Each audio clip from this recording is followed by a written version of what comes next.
Well, hello, this is Michael Bloom, host of your Caregiving Power Hour. So pleased to have you join us this evening. If you are joining us for the very first time and you're just meeting me, I just want you to know that just sit back, relax. Hopefully, you do have a screen open because we do want to hear from you. And if you could take a moment and just introduce yourself, say hello, and let us know where you're watching from.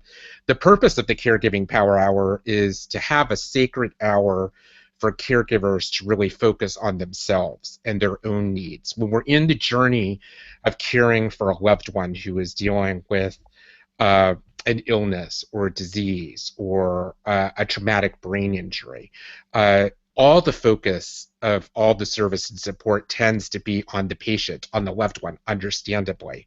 But during the journey of care, very little focus is often given to those in the family that are providing the support to their loved ones. And many of those people who are doing this selflessly give of themselves for weeks, months, years, and in some cases even a decade or more. So it's so vital that you take this time for yourself. And whether you're watching us live and here with us live during the session now, or you're watching the replay, kudos to you for taking this time for yourself. We have a very special session in store for tonight, and I can't think of two people that I would much rather have this discussion with. Unfortunately, for all of us who serve in the family caregiving role, at some point along that journey, you're going to reach the latter stages, and that is going to become what is known as the end-of-life journey. I experienced this myself personally as I cared for both of my parents during their elder years and eventually their end-of-life journeys with the support of in-home hospice.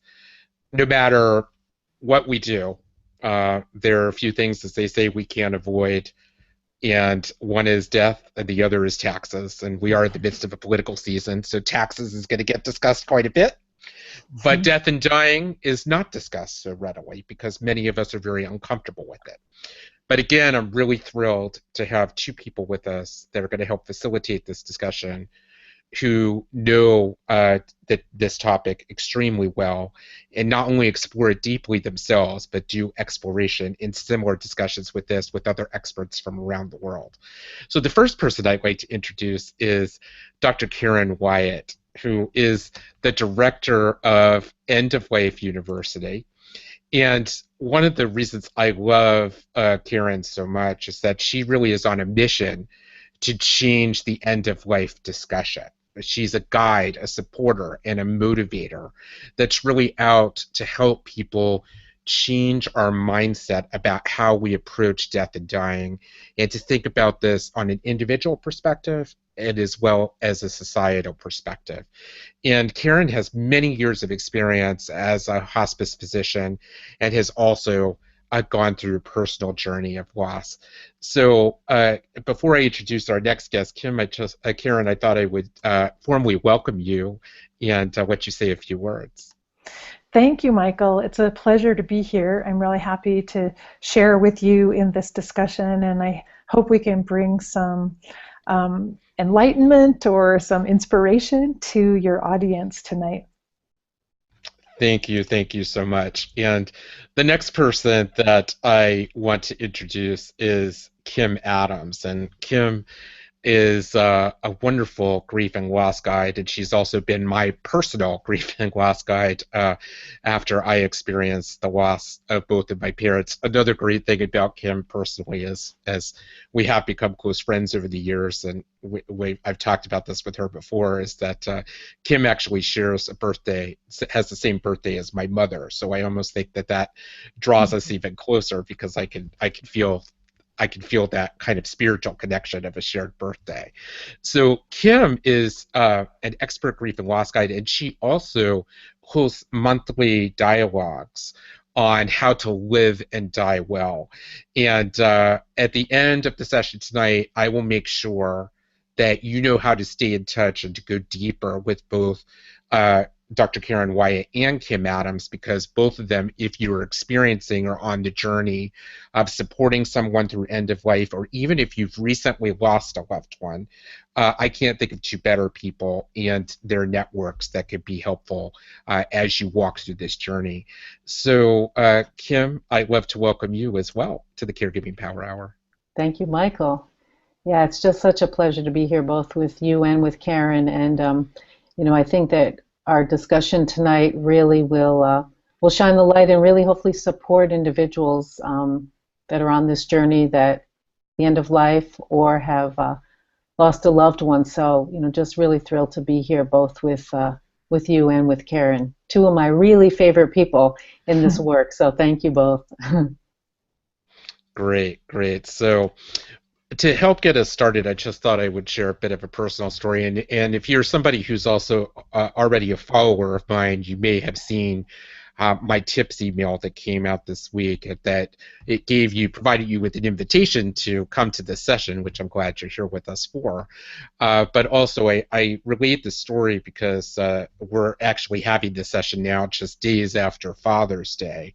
And this past weekend, I was on a nice respite vacation weekend in Maine, and on Father's Day, I actually walked the beach, and I saw many families gathered together enjoying some time. And my father has actually been passed for about 7 years now, but I remember I had a flashback to a conversation that we had with the chaplain from the hospice team had come out to our home one day. And my father was in the midst, this was a little less than a month before he ended up passing, but my father was in the midst of vascular dementia. So he had no short-term memory, and we very rarely were able to engage in any long and meaningful discussion that would go on beyond maybe repetitive questions or a desire, as many people with dementia will say, I want to go home, even though they are home. But this one conversation with this chaplain that came, who was just a wonderful person, she actually sparked dialogue, and my father displayed this lucidity that I had not seen for months at that point. And the question, and she had been talking to my mom about things about their marriage and things that they enjoyed doing, and my father was kind of nodding along, and then she turned to my dad, the chaplain, and said, Mr. Bloom, what are you most proud of? And my father didn't say a word, but he actually just took his hand and pointed to me in the room without saying anything. And so, of course, that made me feel good. No word came out of his mouth.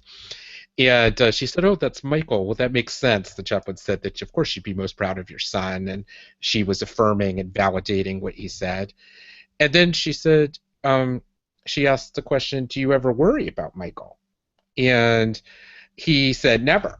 And which, again, was very interesting because I hadn't heard him answer direct questions like that come out, not at all. And she probed, a little bit further just to say, oh, well, obviously you're proud of Michael and he means a lot to you. And I grabbed his hand. I was sitting with him and we squeezed each other's hand. And the next thing I knew, tears started to come down both of our faces. So we had a moment of joint understanding that there was this period that we were at this stage of life that was nearing end of life and that loss was coming. But even though tears were flowing, I felt very comfortable and connected in that moment and really appreciated the gift of facilitation from the chaplain from hospice who brought that gift out for that discussion.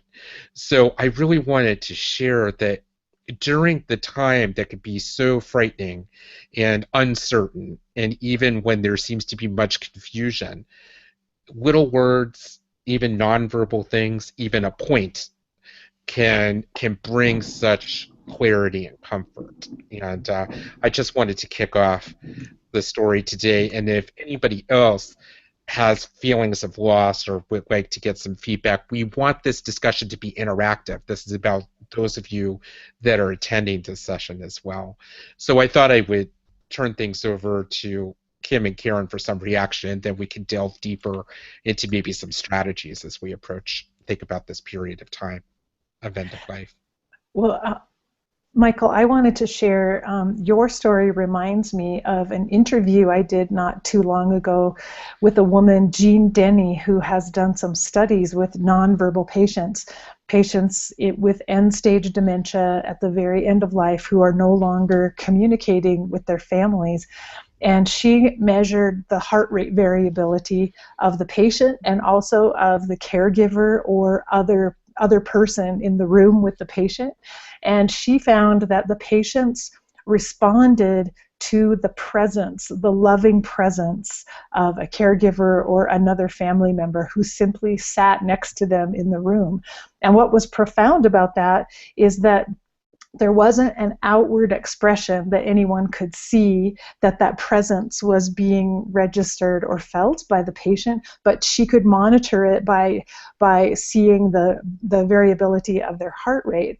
And so it was such a beautiful reminder that all we have to do is sit and be still. Even we don't have to say anything, we don't have to, there's nothing special that's being asked of us. It's simply our presence that is recognized by our loved one in that situation. And so I thought that was just very profound. And I remind all of the hospice providers that I talk to that remember, you don't have to think of profound words to say or something special. You don't have to do anything that's special.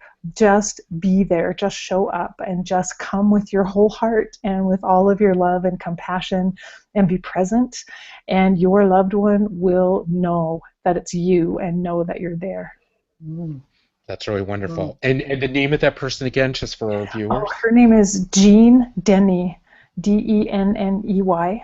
Denney. Okay, I will have to look up her research as well. Yeah, So she has a website. I think it's just jeandenny.com. So I think you can find that information there. But I love reminding people that whether you can see an outward sign of recognition or not, it's definitely there. Mm-hmm. Mm. that's wonderful. Thank you for sharing. Yeah. And Kim? Thank you, Karen, for that. I mean, that's really important information that there's studies done around that, because intuitively, I think a lot of people know that, but also a lot of people need that permission, right? And I love what you're saying, because it's not about doing, which we all want to be able to, quote, do something. It's just about being, and that heart-to-heart connection, I think, is just so important. The loving presence, as you speak about. And when people are reminded of that, I just think, then there's okay, I don't need to do anything because I don't even know what to do. And really the bottom line is there's nothing to do but just be. So, yeah, it's so beautiful. It gives people permission, too, to just let go of the expectations of whatever they're experiencing, their anxiety about wanting to do something. And the doing something is just being present and just opening their heart, as you say. Yeah. It is amazing what presence can do, and even presence with a loved one, a caregiver, and a family caregiver, and their loved one, but even volunteers or others that can come out. I think one of the great benefits of hospice is the connections that can be made with volunteers that will come out to give respite. I'm not sure if you'd seen. I remember seeing a video, I believe, that had gone viral a while back of a woman. It was actually an African American woman with dementia who apparently was very religious, was a Christian, and a Jewish woman volunteer who came and sang "Jesus Loves Me" together with the person with dementia, and they sang it together. They were in this presence of this connection of singing the song, and that was somebody who was a stranger. So there is that power presence. So imagine the exponential growth of that presence when it's somebody that that you already have a loving relationship with. So just really, really, really tremendous. That was a beautiful video. I saw that, and very, very touching. It was, yeah, it was very touching. So Karen, as part of, I know, your mission, which is to help people um, and society, individuals as well as members of society, come to grips with what is typically here in the United States a taboo topic to talk Mhm. about death and Mhm. dying. And for those of us that are exposed to it for the first time, when we may have a loved one who is close to passing or has passed, it's really foreign feelings. We often don't have a roadmap or any sort of script to follow. What is some advice that you potentially have? I mean, if folks are watching this, they obviously have some connection to the topic, but if this was a first time journey that one was sharing with somebody who was about to transition, what thoughts or advice might you give them as they're approaching the journey? Well, the first thing that comes to my mind is to remember that every one of us is mortal, so every one of us will die. And sometimes I think we focus death and dying on the patient who is ill without remembering that everyone we know, everyone on this planet, every living thing on this planet will die. It's part of our life and a normal part of life. And when we can normalize it a little bit in our vision and see it as this is just something that everyone will experience, then we can bring down some of the emotion a little bit about it. And remember, the reason I haven't addressed this before is because our society ignores it. But this is an important fact of being alive. And now is my opportunity to address it and look at it and come face to face with it. And if I face dying with my loved one and go through this process with them, it will help me in my own life because I will be embracing this very important piece of life and be able to be honest and open and confront that process in my life.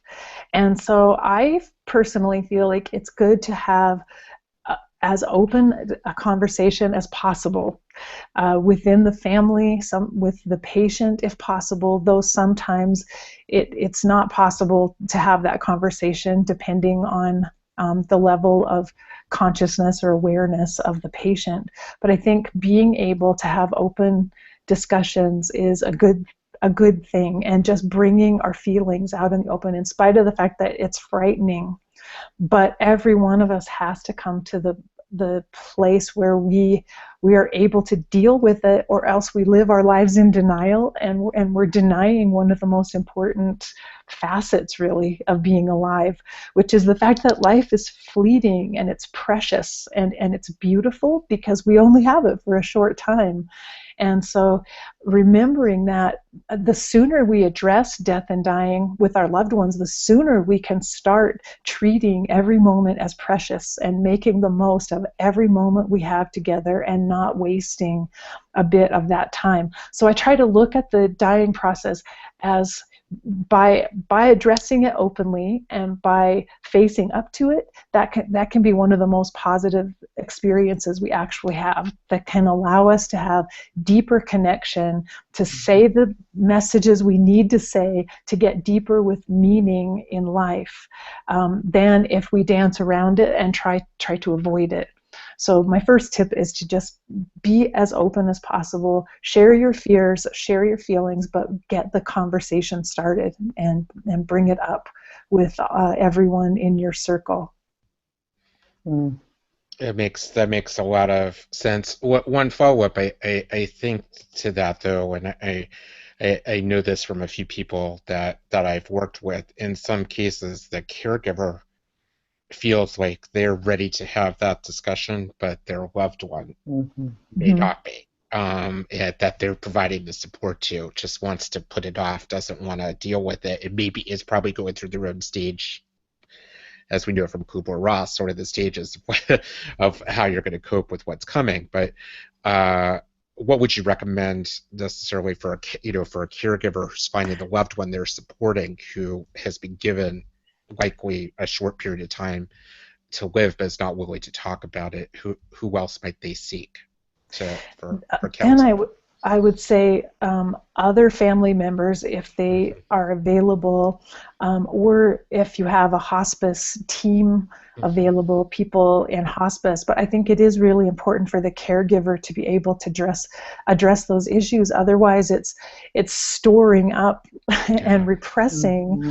a lot of emotion that needs to be dealt with and needs to be out in the open. And you really can't force the patient to have the conversation if they're not ready, or if it may not be the right thing for some of the patients to talk about it. But generally, the caregiver is benefited by being able to talk with someone. So I would say loved ones in the family, or friends, or maybe a spiritual advisor, just like your chaplain, the hospice chaplain was very helpful. Sure. I think that's a good person who could share in that conversation and help provide just an outlet for it and a context for talking together about the end of life. Yeah. Yeah, I would absolutely second, what you're saying, Karen. Excuse me, because, I equate it a lot of times with kind of the pressure cooker, right? We need the valve. And what I then tend to see is that people that have really held it all in, then the grief is exponentially exaggerated after the death, and they're beginning to try and process the grief because through the process of their loved one dying, they didn't have an outlet, or they chose to not share that, or whatever. And so now that's added on to kind of the grief that they're feeling from the loss, which actually really began prior to the death of their loved one. But, it could be, certainly the emotions will be there, but some of the steam could have, so to speak, could have been let out if they would have had the opportunity to reach out to someone else, as you said, a family member, or a hospice member, or a chaplain, or someone that they feel comfortable with. So I think it's really important that people, know, even if their loved one doesn't want to engage with it, that's dying, to find someone. Mm-hmm. Yeah. And I think the caregiver can take the opportunity to have important conversations with their loved one, even if they're not directly saying, the doctor thinks you only have 2 weeks to live, but to make sure to say all those special messages and tender things that you want to get across, like, thank you for everything you've done. You've been an amazing person in my life, and reminding the patient of how special they've been and the gifts that they've given to you and to the rest of the family over time, because those are the messages that you will later regret if they haven't been spoken. And that's one of the most important reasons, I think, to face these end of life issues. Is I've seen it over and over in families who neglected to talk about it, tried to stay in denial, and suddenly their loved one was gone, and it was too late, and they recognized, I didn't say what I wanted to say. I didn't tell this person how much I love them. I didn't thank them. And I also didn't say, I forgive you. They didn't get those messages across. So for me, it seems vital that we all have that opportunity. And the best way to make sure is that we ourselves at least face the reality that our days together are limited. So don't let a day go by without saying something important and without getting that across. I think that's a really wonderful message to say, is you don't have to focus on the fact that, it's just saying that, oh, I'm, feel so awful and I'm so sad that you're about to pass. Be grateful for the role this person has been playing in your life, whether they be a parent or a partner, to focus on the gifts they brought. Or, as we know, because I've dealt with this I was very fortunate with my parents. I had a wonderful relationship with them, but I know that not everybody has a wonderful relationship with the loved one they're caring for. So the ability to provide forgiveness or to ask for forgiveness can be really beneficial for you in the long run. Just to be able to share those feelings, that was just really, really beautiful what you both had to add to that. The other piece I wanted to add too, because I know from folks who are in a whether you're in a prolonged caregiving journey with someone who's going through the journey of Alzheimer's or dementia, or it might be short and intense, you're going to have the whole range of emotions as a caregiver. And to find that trusted confidant or person that you can talk to share openly those emotions without fearing um, judgment or pushback is really, I think, is really vital as well. It's normal when a loved one is suffering to feel some potential relief that the Mm-hmm. transition may be coming. Mm-hmm. We often don't like to acknowledge that, Mm-hmm. or after a long journey of dementia and the current physical and mental state of the person is so it weighs so heavily, and you might feel those moments or flashes of what peace may be like when the transition takes place. Again, these are natural human emotions, but I've known many people to judge themselves harshly when they've shared that they have that emotion because they feel like it's not right or it's bad. And I just want to give permission that no feeling that you're having is not right or bad. It just is. It's about sharing and working through it and acknowledging. And I think part of anybody going, we do not want to see people we care for suffer for any longer than they need to. So any of those feelings that creep up, I think, are quite are quite natural. Any thoughts or reflections on that? So. Yeah, thank you for saying that, Michael, because I think that caregiver guilt is one of the most exhausting and depleting emotions that caregivers experience. Guilt over some of the feelings they have, as you're saying, that maybe I'm tired of this, or I'll be glad when this is over with. Uh, and I think because those feelings have to be repressed and hidden inside, I think that can be very exhausting for the caregiver. And you're right. Uh, this kind of format, like you're doing here, this forum of having caregivers be able to even share with one another and say, you know what, we all have felt that. We have all been there, and we've all felt that and had that experience. It's not wrong, and you're not a bad person, and it's okay to acknowledge it and to let it out, because that is part of the caregiver journey. It really is learning how to allow yourself to have whatever feelings arise and loving yourself through that, and having compassion for yourself in your own fatigue and exhaustion and overwhelm. Mm-hmm. Wow. Absolutely. Kim, did you have anything to No, add? I just love, I have such that image, Karen, of what you said about loving yourself Mm-hmm. through the feelings, because it's not like we're choosing to say, oh, today I'm going to feel this way. The feelings just arise, and then being able to give ourselves, as you said beautifully, just the permission that there's no right or wrong. This is just what is.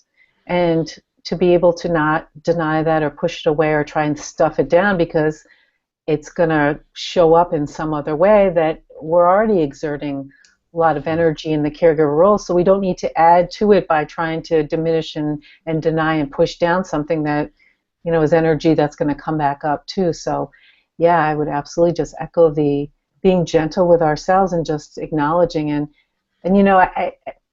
it hadn't crossed my mind, but I love what you're saying, Karen, about the forum like this where caregivers can really just acknowledge to one another, because how many times do we not have that space?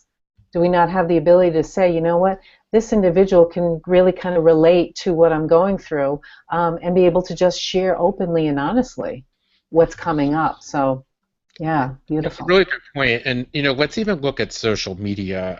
I know when I've just in general, when somebody becomes a caregiver, it's not. I mean, the only thing that I could equate that's similar is when somebody's going to become a parent. Two totally different things, but Mm. but when you are expecting a child and you're in the workplace or whatever, they're throwing you a baby shower and you're getting gifts and anticipation of the new life that you're about to take care of. So there's a celebration of what's coming, a shower. When all of a sudden a loved one needs us, we don't have a caregiving shower. Nobody throws us a Right. shower and says, okay, even though the caregiver could use all the love, support, and gifts that could possibly come in, probably gift cards to, not a registry for a toy store, but probably meals to restaurants and shopping and all kinds of other things would be helpful. But we don't throw caregiving showers. When parents have funny even sometimes humorous struggles with children, their children, they share openly on social media. Mm-hmm. Or, these proud moments. Look what my daughter did. Look what my son did. Oh, my son said this today. Oh, can you, believe this? And then all of a sudden, all the other parents come in and say, oh, I had that happen with my child too, or I did this. We don't see that on social media with caregivers sharing, oh my goodness, today, uh, you know, um, my father, had a meltdown with the food that was in front of him and didn't like it, and, threw it across the room. If it was a toddler that was doing that and a big mess was made in the kitchen, there'd be pictures taken and it Right. would be posted all over the social media and everybody would have a laugh, right? But we're not comfortable. It's not part of our normal, the what is expected, that it's okay to share, which is why I wanted to have forums like the Caregiving Power Hour or Dying to Talk Cafe with him, so that caregivers could feel that they could come and share in a safe zone Mm-hmm. whatever they're feeling or experiencing, and get some support and understanding. Because those of us that have been in the role understand, but we don't often feel comfortable being out of the caregiving closet and sharing openly. Mm-hmm. Such a good point, Michael. And it made me remember I had my caregiving experience with my mom was one of the brief but intense experiences where, thrown right into it, and she was very sick and I didn't get very much sleep, and I was caring for her in her home, and I had given her a bell to have next to her bed so that she could ring the bell if she needed anything. And I remember in the middle of the night just trying so desperately, I just wanted like a solid hour of sleep, and she rang the bell like every 15 minutes, and I remember feeling so frustrated and angry, and then so guilty that I would feel that way, and I'd pull it all together before I'd go help her and see what she needed. But I was secretly plotting, like, I have to get rid of that bell. I have to get rid of the bell somehow. And so, but it's the very same thing. There was not one person that I could tell that story to. Not one person that I could say, I feel really bad, but the 10th time she rang the bell, I just felt like I can't take this. I can't do this again. I can't get up one more time. And so it's perfect that we're able to share these stories right now for people who are in the middle of that kind of scenario right now and experiencing those emotions. We can just be so honest and open about it. Mm-hmm. Yeah. We're opening the caregiver closet. Let's open the door wide. Yeah. Yeah. I mean, good with Caregiver Chronicles, right? The different things, the different things that happen, and you know what? We're all laughing about these a little bit, right? These feelings, because I think humor is such an important part of the journey. We're not laughing at our loved one; we're kind of laughing, again, at the situation, our feelings about the situation, how it comes up. But when you say that story, Karen, I could understand, because, again, you thought the plan was give the bell. The bell's a great way to get help, but you never anticipated the bell was going to get rung every 15 minutes, looking at it. But, again, how many times we go back to the parent? How many times has a parent gotten a toy or something for a child that in hindsight they said, oh boy, I wish I had never got this, because now it's being played over and over again, or rung repetitively. So, not trying to equate your mother with being a child, but again, it's just this, there's similar things that we can share, but we often don't, because we're not comfortable. We think that it's not appropriate to share that, but there are other people, that are going through that. I actually have a friend that I'm connected with on social media that actually had no idea that he was involved with caregiving, and his wife has cervical cancer, unfortunately, and it's just given the word that she may just have a few weeks left to live. He has not shared at all. She's had this diagnosis for a year, that this has been the situation. None of us knew. And the reason he gave for the post was, my wife didn't want it shared. So he respected her to do this, but I'm thinking now, with potentially just a couple weeks left, and thankfully he shared and starting to get some support, but he's potentially passed up on all these weeks that he could have had support up to now. But of course we can't change the past, and thank goodness he is sharing now and finally had the permission. But it's just, again, bringing up the point is, I'm not saying that people should post to thousands of people on Facebook that they're going through this, but it's important with your network, with your own personal Mhm. Mhm. people that are with you, to feel free to share and seek comfort from those that can give it. You know. And in our society, we don't really have good role models for asking for help. Our role models are more about being stoic and having a Mhm. stiff upper lip and doing it yourself and getting it done and not needing anyone else and anyone else's help. And that's really to our detriment.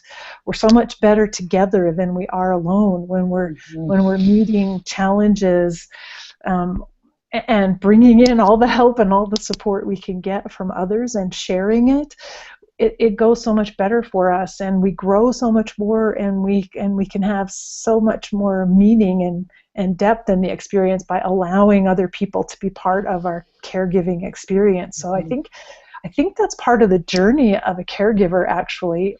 That's part of the things that we who get called to be caregivers, we have to learn. How do we find a balance Mhm. between giving the care we want to give to someone, but caring for ourselves and asking for help, asking for care Mhm. for ourselves when we need it. Yeah. Yes, absolutely. Asking for help, and even asking for help, I think it's really vital, especially when you're in what is potentially those final days or weeks. The natural feeling is to be with your loved one 24/7, and Mhm. almost to those last days can be really intense, but it's still important, I think, to pull yourself away for little bits of break. Not, so that you Mhm. even seek respite a little bit in those times. And a lot of people feel guilty. I do. I've talked to people approaching this, and I understand from myself the fear of, I'm going to leave the room, or I'm going to leave the hospital, and then my loved one is going to pass when I'm not there, or have something really horrible happen when I'm not there. And I'm wondering, from Karen or Kim's experience, I know I've found too that sometimes our loved ones, when the time is close, have a way of, I think, almost choosing when they're going to go, and some of them kind of want, I think, choose to maybe go when the person they really care about is not right there in the room with them. Mhm. I don't know if what your thoughts are on that, but That's absolutely true from my experience in hospice. There were some patients I worked with who seemed to love having a room full of people around them. They seemed to do really well with being surrounded by their loved ones and being held in that loving mhm, circle Mhm. and having that energy around them. And that seemed to be very comforting. But others, I felt like clearly they were waiting. I mean, we had a woman who was sat with her mother, as you described, 24/7. She was constantly with her mother because we knew she was in the active dying stage. She was going to die. But the daughter had like one 15-minute little task to do. She left a hospice volunteer there and left, and her mother died during that 15 minutes, in Mhm. spite of how careful the daughter was to be there every moment. And what I felt was that the mother was very attached to her daughter, and so her energy was staying staying Mhm. here to be with her daughter as much as she Mhm. could. And in the moment that her daughter was gone, it was finally an opportunity for her to say, it's okay, I can leave now. And perhaps she didn't want to die while her daughter was there. That's the other thought I yeah, had, is that yeah, she wanted to protect her daughter from mhm, whatever that scene might look like, and that for her it was the most loving thing she could do to leave while her daughter was gone, so that um, that it might spare her daughter whatever that experience would be Mhm. like. Mhm. And so I think there are a variety of reasons, but as you described, Michael, it definitely seems like each person has their own path and their own preference and their own timing. And so, Mhm. and we can't control it or predict it. So we do the best we can mhm, and go with it the best we possibly can, but we have to even free ourselves up from any mhm, guilt about that, because absolutely. we can't, it's not possible for us to always be there. And Mhm. if our loved one chooses to pass while we're away, recognize that was the right thing for them. That was the best Mhm, thing for them in mhm, that moment. That's why that's why that decision was made and why it happened that way. Mm-hmm. That's been my experience as well, that, as much as we as the caregiver kind of either want to be there or whatever, it's really the patient that, makes the decision for the variety of reasons, similar to, which brings me also to the thought about kind of conversations prior to that of helping people to see, is this, do I want a large crowd around? What are my preferences at the end of life? Do I really kind of want just a few people in my room? Do I really just want music played quietly? Do I want more of a party atmosphere? I think those are important conversations, so that as someone is getting close to the end of life, that we know what it is that they want. Certainly I know a lot of times, when my grandmother was dying back in 1995, I so wanted to be present there. Well, clearly, I was on my way to the hospital and she left.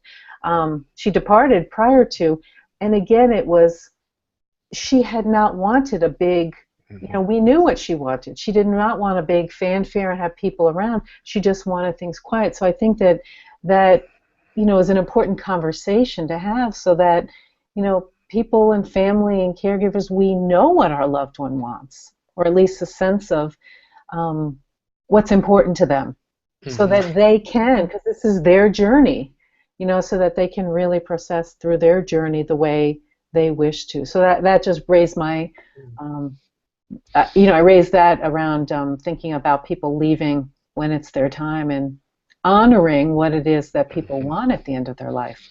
Sure, and trying not to, as a caregiver, personalize it Yes. to just, yes, it's our shared experience in a sense, but as you said, Kim, it is the loved one's transition. Their It's the journey. loved one's journey, and if you can have those conversations ahead of time, that's really the best thing to understand for clarity. Right. The piece that I would add to that is, if you aren't able, you haven't had the conversation, and now your loved one is at a state of dementia where you can't have that conversation, there are things potentially that you could know from their personality before. If your loved one was introverted in active life and really preferred, didn't get their energy from large groups of people, but preferred close, singular relationships, one-on-one, intimate dialogues versus large groups of people, chances are at that phase, that's probably going to be more desired as well. Probably a group of people in a room would be overwhelming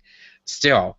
If so, again, you might be able to get, even feel your way through some of those things if you haven't had that degree of clarity, through those situations, because it really is personal choice. But it's a great thing. And I think back to what Karen had said much earlier in this conversation, really the importance of, I think a lot of caregivers, they want to make sure they get all those words out that they want to share at whatever the right time is. The right time is when you're thinking about those words.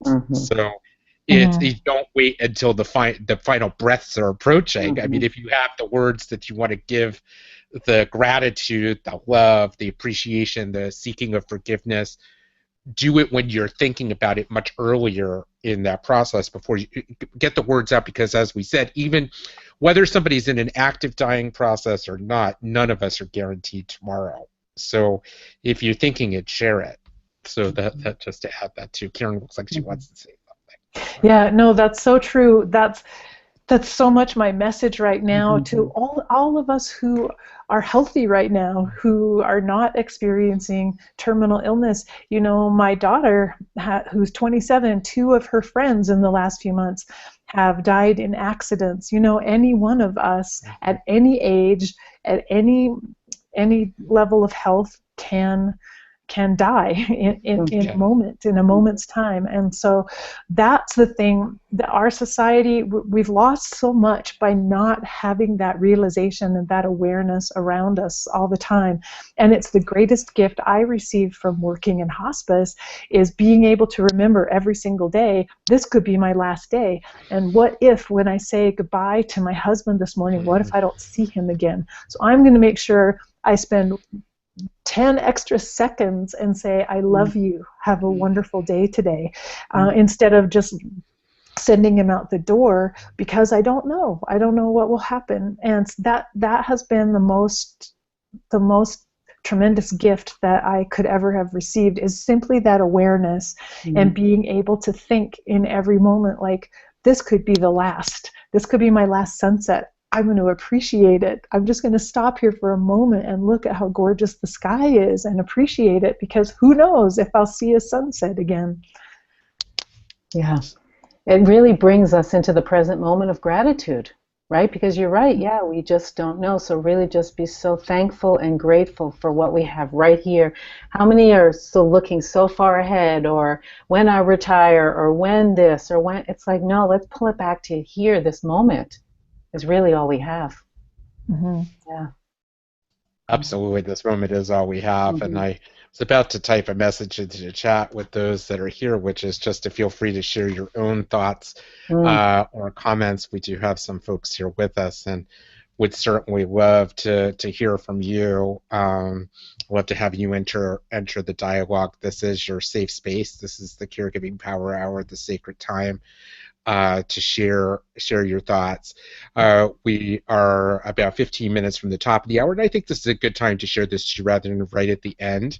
I want to make sure that since we have both Kim and Karen here tonight, that people who are watching know how to stay in touch with you, because both Kim and Karen have amazing ongoing dialogues with some incredible people from around the world on various topics that relate to living and dying well. So maybe first we'll start with Karen, if you could maybe tell us a little bit more about yourself and how our viewers can find you and stay in contact with you after this discussion.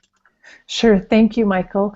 Well, one thing, I've written a book called What Really Matters, 7 Lessons for Living from the Stories of the Dying. And so it's a book of stories of hospice patients I cared for and the spiritual lessons I learned from them.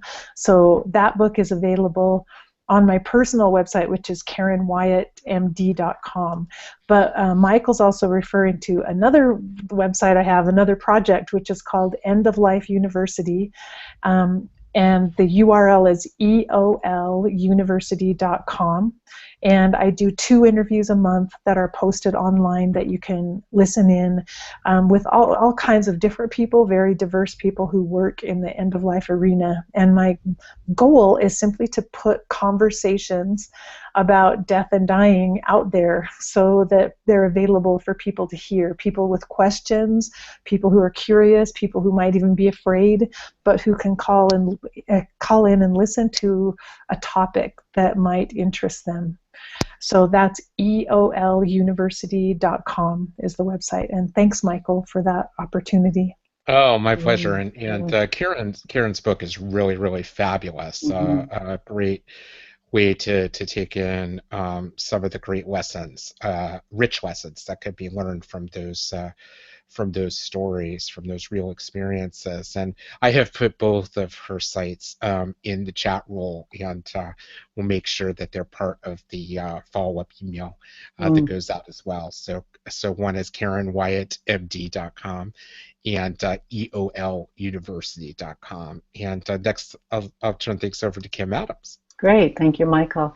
Yes, and just a plug for Karen at End of Life University. That's how, Karen, I got in contact with you. Somehow I stumbled upon, or someone shared that, and listening to some of the podcasts or some of the audio interviews you did, I just said, wow, I just really need to connect. And that was over 1.5 years ago, so I'm just so grateful for that. So yeah, there's so much out there. So thank you, Michael. So my website is Your End of Life Guide, and on my website you can find, I do a monthly, as Michael said, a monthly webinar on vital conversations, dialogues on living and dying well.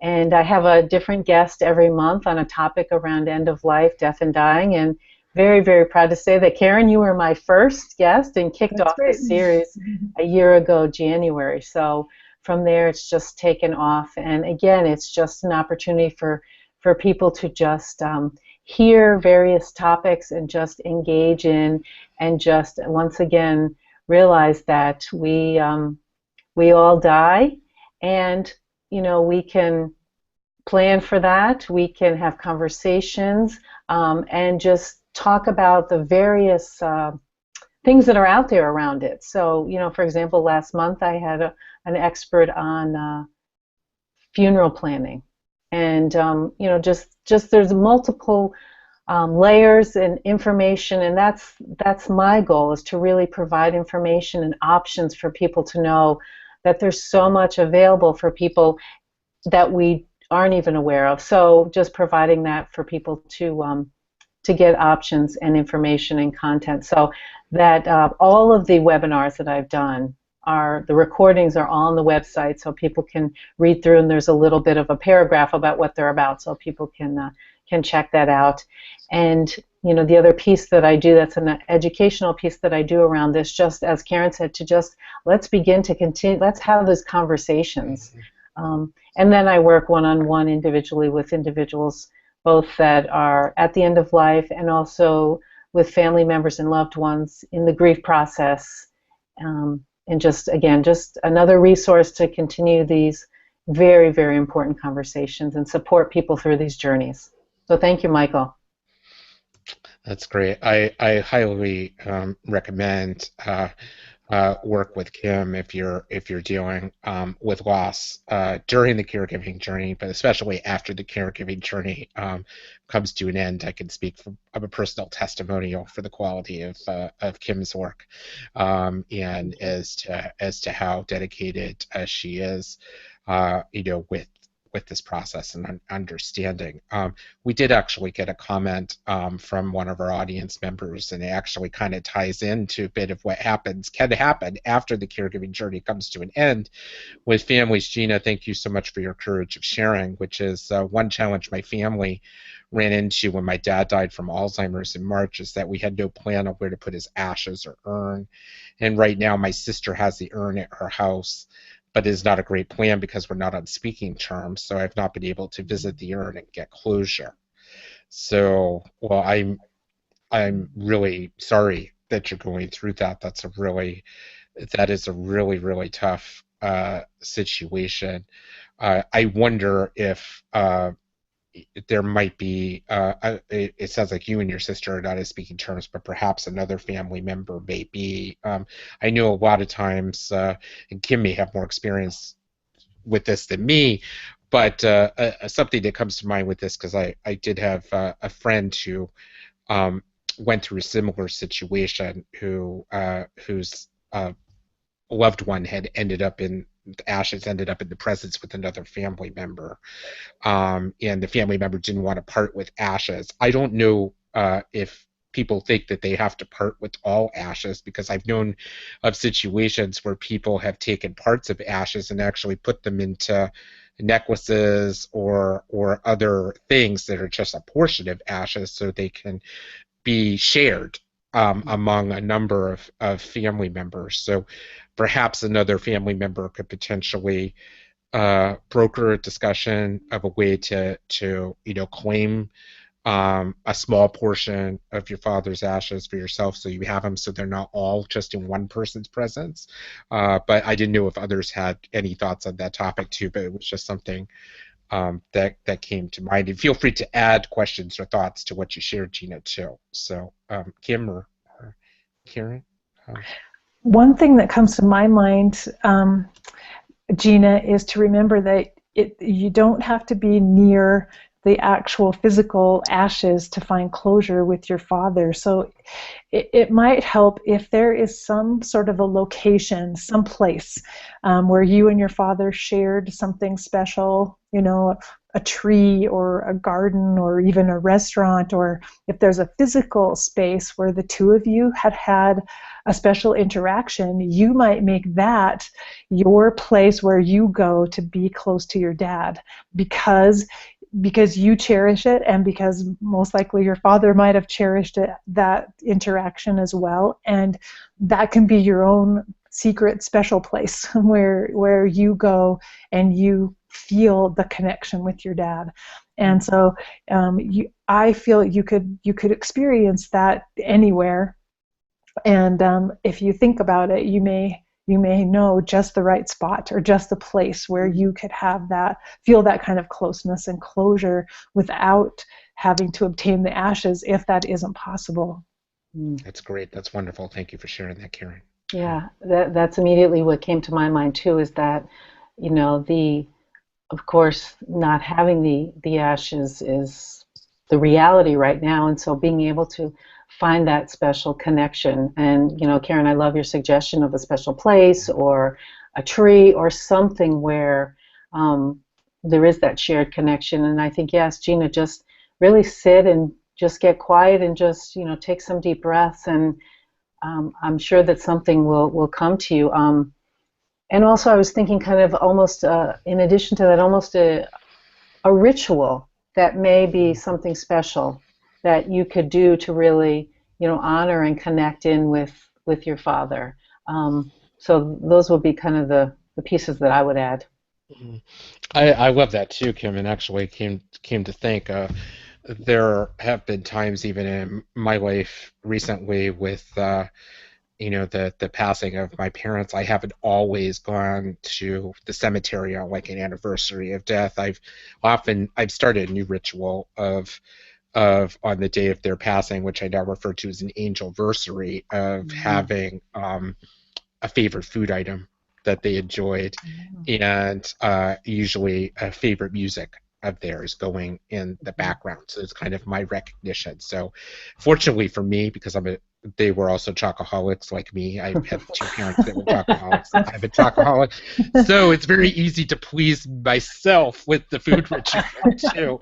But we were three chocoholics together, so I happily carried that legacy of chocoholic. But I think both of you brought up a wonderful point of the fact that you can create your own ritual or find a sacred space that maybe you shared, Gina, with your father, or whether it be music or something, something else that could, still give you that piece of that connection. So it may not fully offer you closure. Closure is a really strange thing. It could probably be a topic of an hour in and of itself. I'm not sure that we ever fully get closure after the loss of someone. I'm not sure if closure is, as we think of it, might be fully achievable. I think it might be more of an acceptance or an understanding of where we are, but you're still carrying them with you, or carrying the loved one with you, and the memories and the times that you shared and how special they are, because that person, at least in my belief, your father may not be here anymore in body, but he still lives through you. Mm-hmm. I mean, he helped produce you. And at least that's the way I choose to look at it with my parents, and I know some others do as well. Mm-hmm. Um, any other thoughts from the two of you? Thank you so much. Oh, and Gina did say thank you for your suggestions. Part of the pain is that I witnessed my dad die, but my sister was not there. It's been really hard to let go of that memory of his last day. Last I saw him, the on-call mortuary staff was wheeling him out on a stretcher to be taken to the funeral home. Mm-hmm. So I'm so sorry that you've experienced that. That does sound rather um, understandably shaken from having such an experience. And the key is to seek ways that you can get some, try to get some comfort in wonderful ways. I think both Kim and Karen have suggested as well. Mm-hmm. So, well, thank you for the question. We are just about at the top of the hour. And Gina and others who are with us, and those and anyone who will be watching this in replay, I do highly encourage you to check out the offerings again of both Kim Adams and Dr. Karen Wyatt. Both amazing, not just for the work that they do, but the amazing people that they are, the rich discussions that they have, and I'm just so honored to have had again the gift. We've had a few conversations now, the three of us, and they are always so enriching, and hours seem to fly by when we're together. And it's done so again. So I want to thank you both for being such a vital and treasured part of this Caregiving Power Hour. Any parting words from the both of you? So Well, for me, sorry, I keep butting No, in right it's away. fine, Karen. No. I'm sorry. For me, I just wanted to say to all the caregivers out there to remember that um, as much as your journey as a caregiver is about taking care of your loved one, remember that equally your task is to figure out how can you take care of yourself while you're caring for another for your loved one. And so hold tremendous amounts of love and compassion for you because you are doing one of the hardest jobs that anyone could ever be asked to do. So take a moment and just really love yourself for what you're doing here and the task that you've agreed to and that you've taken on, which is huge. And know that you're not alone. We're all here sharing that with you. Mm, wow. That's beautiful. I just echo what Karen said, just know that there's a community that supports, all the caregivers, all of us caregivers, and that it is in addition to loving ourselves, part of that loving ourselves is reaching out and connecting and getting the support that we need to continue on our journey. And so thank you, Michael, for Oh, this my pleasure opportunity. again Yeah, to Yeah, thank you, Michael. yeah. have you both. And Karen, again, is so right. It's so important during the journey of care to focus on your own needs, because the way to sustain yourself for the long journey of care to be the best you can for your loved one is to take care of you, is to put you at yourself at the top of that priority list. So, and I saw Karen, she, loving yourself and Mm. just with this. So, as we get ready to depart, bring this caregiving hour to a close, I'm just giving everyone a group hug and thank you all for participating and coming. And if you please reach out for what you need. You could also contact me at any time at support@caregivingwithoutregret.com. And until next time, go forward with energy and care, fellow caregiver.